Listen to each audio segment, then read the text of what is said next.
ಧರ್ಮಸ್ಥಳದಲ್ಲಿ ಬುರುಡೆ ಹೂತಿಟ್ಟ ಪ್ರಕರಣ ಇಂದಿಗೆ ಬುರುಡೆ ಚಿನ್ನಯ್ಯನ ಪೊಲೀಸ್ ಕಸ್ಟಡಿ ಅಂತ್ಯವಾಗಿರುವಂತದ್ದು. ಈ ಬಗ್ಗೆ ಬ್ರೇಕಿಂಗ್ ಅಪ್ಡೇಟ್ಸ್ ದೊರೀತಾ ಇದೆ, ಬನ್ನಿ ನೋಡ್ಕೊಂಡು ಬರೋಣ. ಧರ್ಮಸ್ಥಳದಲ್ಲಿ ಬುರುಡೆ ಹೂತಿಟ್ಟ ಪ್ರಕರಣ ಇಂದಿಗೆ ಬುರುಡೆ ಚಿನ್ನಯ್ಯ ಪೊಲೀಸ್ ಕಸ್ಟಡಿ ಅಂತ್ಯವಾಗಿರುವಂತದ್ದು.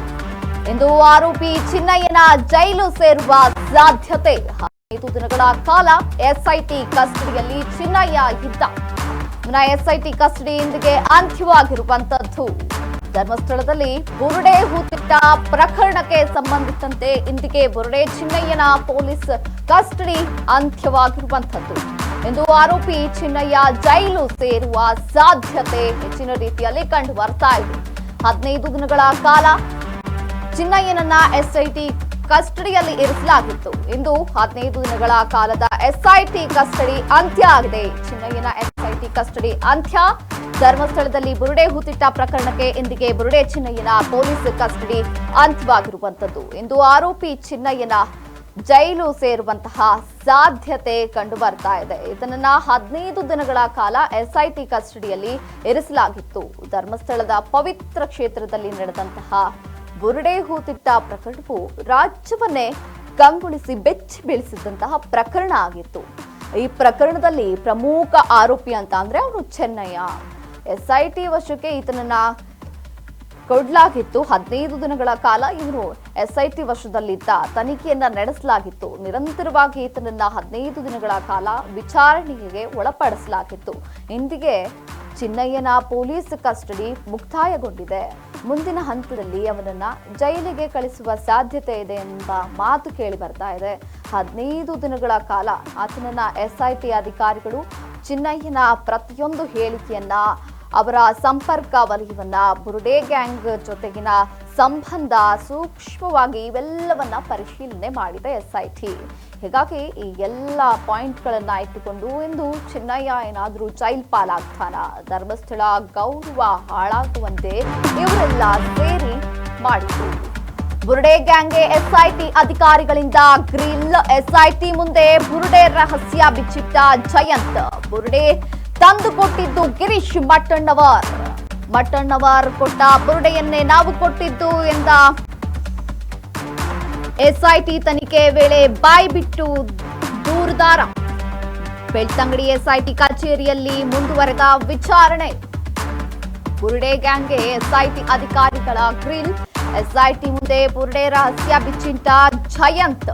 ಬುರುಡೆ ತಂದು ಕೊಟ್ಟಿದ್ದು ಗಿರೀಶ್ ಮಟ್ಟಣ್ಣವರ್ ಎಂದ ದೂರುದಾರ ಜಯಂತ್.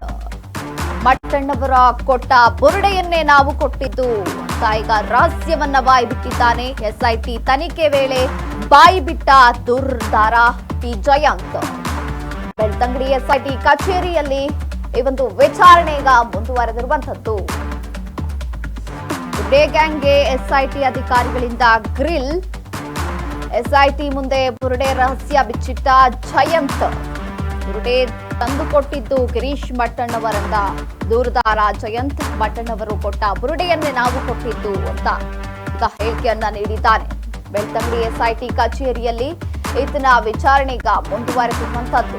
ಈಗ ಹೊಸ ತಿರುವನ್ನ ತೆಗೆದುಕೊಂಡಿದೆ ಇವನ ಒಂದು ಈ ಮಾತು. ಬುರುಡೆ ಗ್ಯಾಂಗ್ ಮೇಲೆ ಎಸ್ಐಟಿ ಒತ್ತಡ ಹೆಚ್ಚಾಗ್ತಾ ಇತ್ತು. ಈ ವಿಚಾರಣೆ ವೇಳೆ ದೂರುದಾರ ಟಿ ಜಯಂತ್ ಹೇಳಿದ್ದಾರೆ. ಆ ಟಿ ಜಯಂತ್ ತನ್ನ ಬಾಯನ್ನ ತೆರೆದು ಕೆಲವು ಪ್ರಮುಖ ಮಾಹಿತಿಯನ್ನು ಹಂಚಿಕೊಂಡಿದ್ದಾನೆ. ಜಯಂತ್ ಹೇಳಿಕೆ ಪ್ರಕಾರ ಬುರುಡೆಯನ್ನ ತಂದುಕೊಟ್ಟಿರುವುದು ಗಿರೀಶ್ ಮಟ್ಟಣ್ಣವರ್ ಅಂತ ಅವನೇ ದೂರುದಾರ ಈ ಮಾತನ್ನ ಹೇಳಿದ್ದಾನೆ. ಬುರುಡೆಯನ್ನ ತಂದುಕೊಟ್ಟಿದ್ದು ಗಿರೀಶ್ ಮಟ್ಟಣ್ಣವರ್ ಎಂಬಾತ ಅಂತ ಈಗ ದೂರುದಾರ ತಿಳಿಸಿರುವಂತದ್ದು. ಅವನು ಕೊಟ್ಟ ಬುರುಡೆಯನ್ನೇ ಧರ್ಮಸ್ಥಳದತ್ತ ಸಾಗಿಸಲಾಗಿತ್ತು ಎಂಬುದು ಮಹತ್ವದ ಒಂದು ಮಾಹಿತಿಯನ್ನ ಈಗ ಬಾಯಿ ಬಿಟ್ಟಿರುವಂತದ್ದು. ಎಸ್ಐಟಿ ತನಿಖೆಗೆ ಈಗ ಹೊಸ ದಾರಿ, ಹೊಸ ತಿರುವು ಸಿಕ್ಕಿದೆ ಅಂತಾನೆ ಹೇಳ್ಬೋದು. ಯಾಕಂದ್ರೆ ಬೆಳ್ತಂಗಡಿಯಲ್ಲಿ ಎಸ್ಐಟಿ ಕಚೇರಿಯಲ್ಲಿ ವಿಚಾರಣೆ ನಡೆಸ್ತಿರುವಾಗ ಈ ದೂರುದಾರ ಏನಿದ್ದಾನೆ ಜಯಂತ್, ಆ ಜಯಂತ್ ಅವನೇ ಹೋಗಿ ಈ ಬುರುಡೆಯನ್ನ ತಂದುಕೊಟ್ಟಿದ್ದು ಗಿರೀಶ್ ಮಟ್ಟಣ್ಣವರಿಂದಾನೇ ಬುರುಡೆ ತಂದುಕೊಡ್ಲಾಗಿತ್ತು ಅಂತ ದೂರುದಾರ ಜಯಂತ್ ಈಗ ಹೇಳಿರುವಂತದ್ದು. ಹೀಗಾಗಿ ಈಗ ಎಸ್ಐಟಿ ತನಿಖೆಗೆ ಹೊಸ ತಿರುವು ಸಿಕ್ಕಂತಾಗಿದೆ. ಬುರುಡೆ ಗ್ಯಾಂಗ್ ಮೇಲೆ ಎಸ್ಐಟಿ ಒತ್ತಡ ಹೆಚ್ಚಾಗ್ತಾ ಇತ್ತು. ವಿಚಾರಣೆ ವೇಳೆ ದೂರುದಾರ ಟಿ ಜಯಂತ್ ಬಾಯಿ ಹರಿಬಿಟ್ಟಿದ್ದಾನೆ. ಬಾಯಿ ತೆರೆದು ಕೆಲವು ಪ್ರಮುಖ ಮಾಹಿತಿಯನ್ನ ಹಂಚಿಕೊಂಡಿದ್ದಾನೆ. ಜಯಂತ್ ಹೇಳಿಕೆ ಪ್ರಕಾರ ಬುರುಡೆಯನ್ನ ತಂದುಕೊಟ್ಟಿದ್ದು ಧರ್ಮಸ್ಥಳ ಪ್ರಕರಣವನ್ನ ಎನ್ಐಎಗೆ ವಹಿಸೋದು ಬೇಕಿಲ್ಲ. ಬೆಂಗಳೂರಿನಲ್ಲಿ ಸಿಎಂ ಸಿದ್ದರಾಮಯ್ಯ ಹೇಳಿಕೆ ನೀಡಿರುವಂತದ್ದು. ರಾಜ್ಯ ಸರ್ಕಾರ ಎಸ್ಐಟಿ ರಚನೆ ಮಾಡಿದೆ, ಎನ್ಐಎಗೆ ವಹಿಸುವ ಅವಶ್ಯಕತೆ ಇಲ್ಲ ಎಂದು ಸಿಎಂ ಸಿದ್ದರಾಮಯ್ಯ ಈಗ ಬೆಂಗಳೂರಿನಲ್ಲಿ ಹೇಳಿಕೆಯನ್ನ ನೀಡಿರುವಂತದ್ದು. ಬೆಂಗಳೂರಿನಲ್ಲಿ ಸಿಎಂ ಸಿದ್ದರಾಮಯ್ಯ ಈ ಹೇಳಿಕೆಯನ್ನ ಕೊಟ್ಟಿರುವಂತದ್ದು. ಧರ್ಮಸ್ಥಳ ಪ್ರಕರಣವನ್ನ ಎನ್ಐಎಗೆ ವಹಿಸೋದು ಅವಶ್ಯಕತೆ ಇಲ್ಲ, ಬೇಕಿಲ್ಲ.